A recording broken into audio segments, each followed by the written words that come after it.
سلام كبرى سمعتنا اكسترا سبورتنا ስለተከታተሉ ከብልቢና ነመስግን ዩቲዩብ ቻናልና ደማ ሰብስክራይብ እና ጎርኩም ከም ተዕቢ ወተስፋ ገብር ደስሎ ለኩም ሪቶ ታህሊ ደማ አፍተና ኮሜንት ሴክሽን ደሞ ሐሳብ ሪቶኩም ሀውና ይሁም ተፈቲኹሙ ላይክ ውን ግጬ ይቡልና ክብራ ሰማዕትና በሐፈሻ ነዚ ቀደመ ከብልቢና ነመስግን ለማ አንቲ አብ خلተ ጉዳያት ክንረግጽና በፍላይ ደማ ቲ ናይ መጨረሻ ቮላታ ብለበላ ረስቲ ለማ አንቲ ጉዳይ አርሰናል ማንቸስተር ሲቲ እንደማ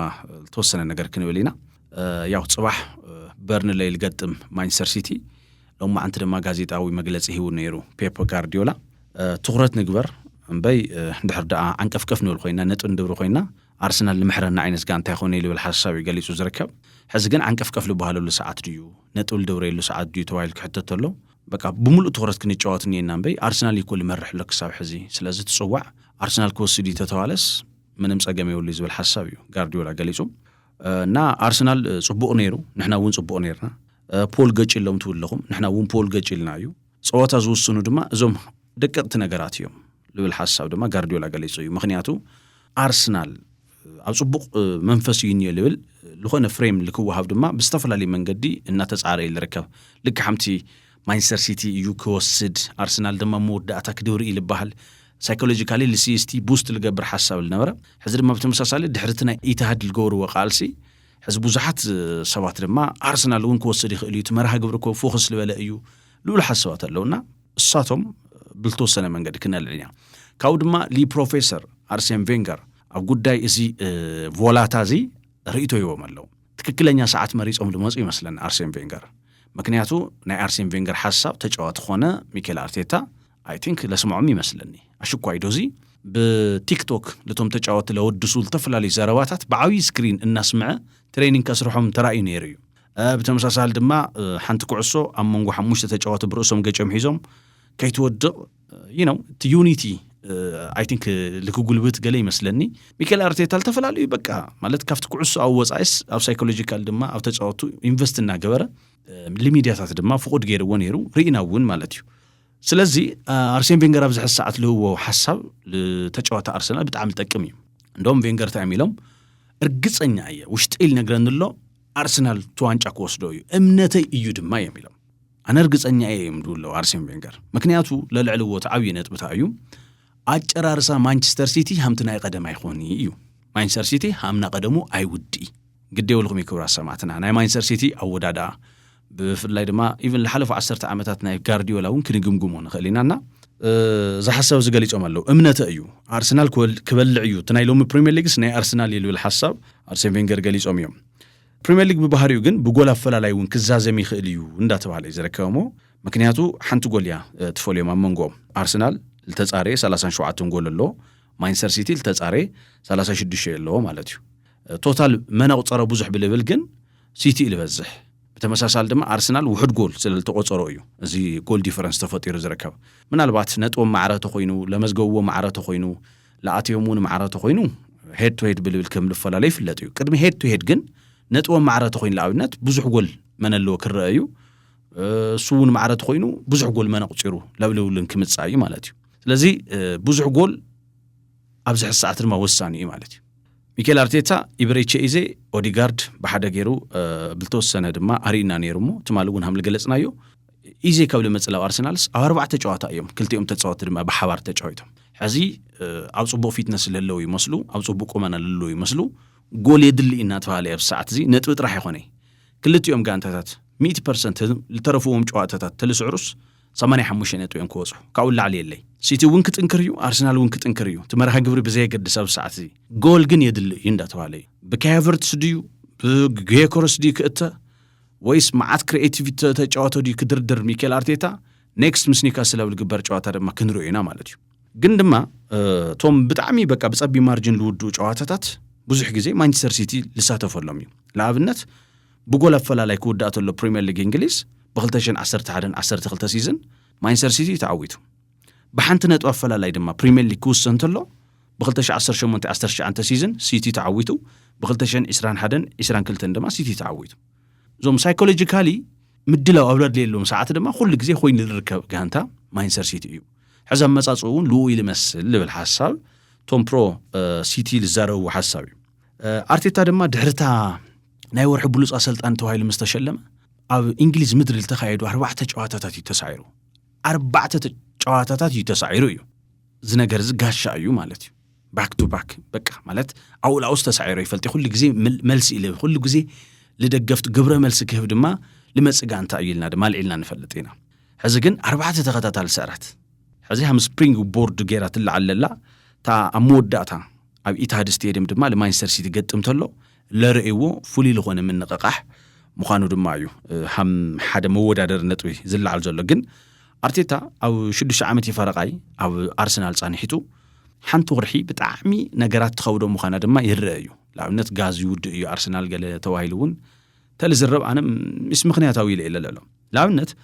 ኣብ ወርሒ ኤፕሪል ጥራሕ ሚኬል ኣርቴታ 26 ጨዋታ ካይዱ ኢላ ኣርሰናልና መርሐ 11 ዓወት 7 ማዕረ 8 ሰዓራት ኣለዎ ብጣዕሚ ሕማቅ ቁጽሪ እዩ ብጣዕሚ ሕማቅ ቁጽሪ እዩ ስለዚ ላው ጋርዲዮላ ድማ ተመጺና ለኣብነት ቶም ናይ መወዳእታ 10 ጨዋታታት ንረዮም ለኣብነት 44 ጨዋታ ንምረጽ ናይ መወዳእታ 10 ጨዋታታት ለካይዶም ጋርዲዮላ ካብዚኦም 33 ዓወት ተመዝጊቡ እዩ ጋርዲዮላ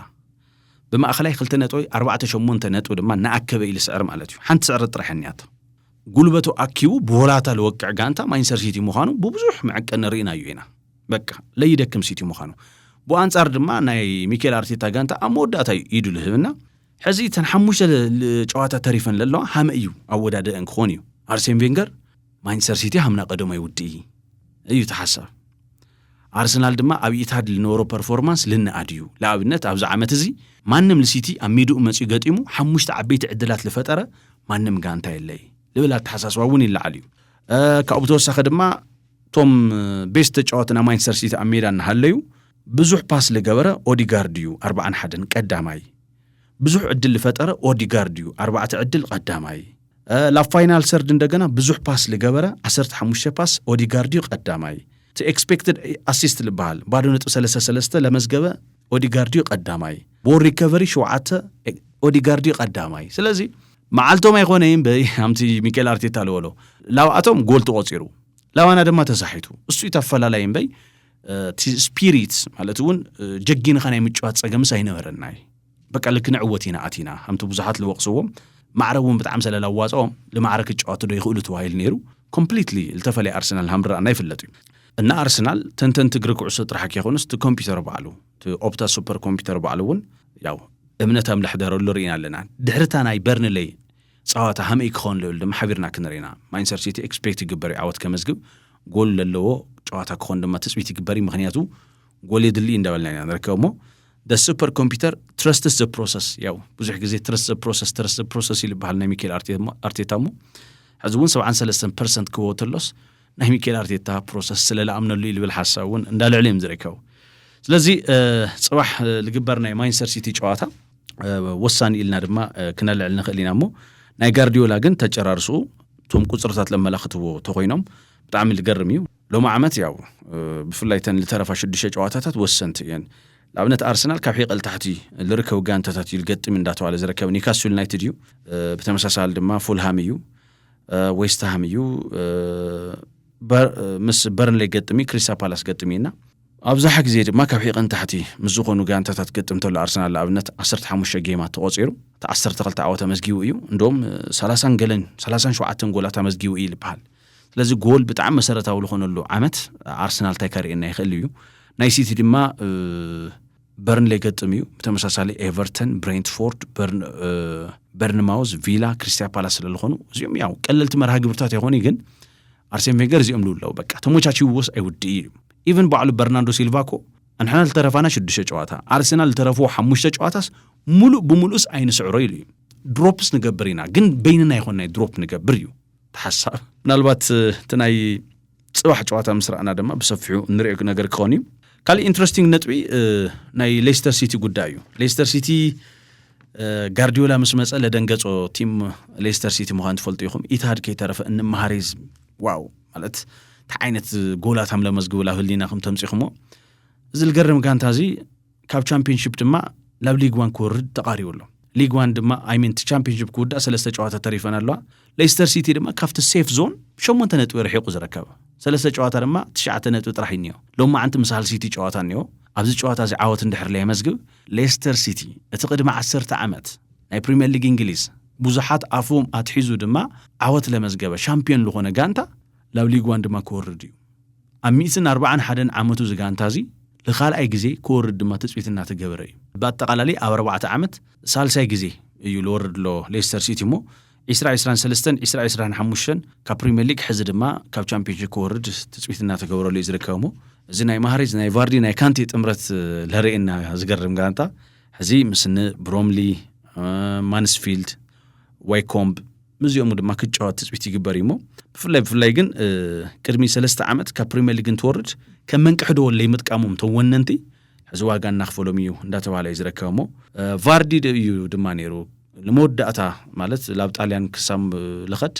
ካፍቶም ናይ ፕሪሚየር ሊግ ሜዳል ለዓተሩ ተጫወትስ በይኑ ተሪፉ ነይሩ ሕዚ ማንም የለ የቃ ቅድሚ 10 ዓመት ቻምፒዮን ገወርዎ ብሙሎም የለዊ ቃሊ ሌስተር ሲቲ እና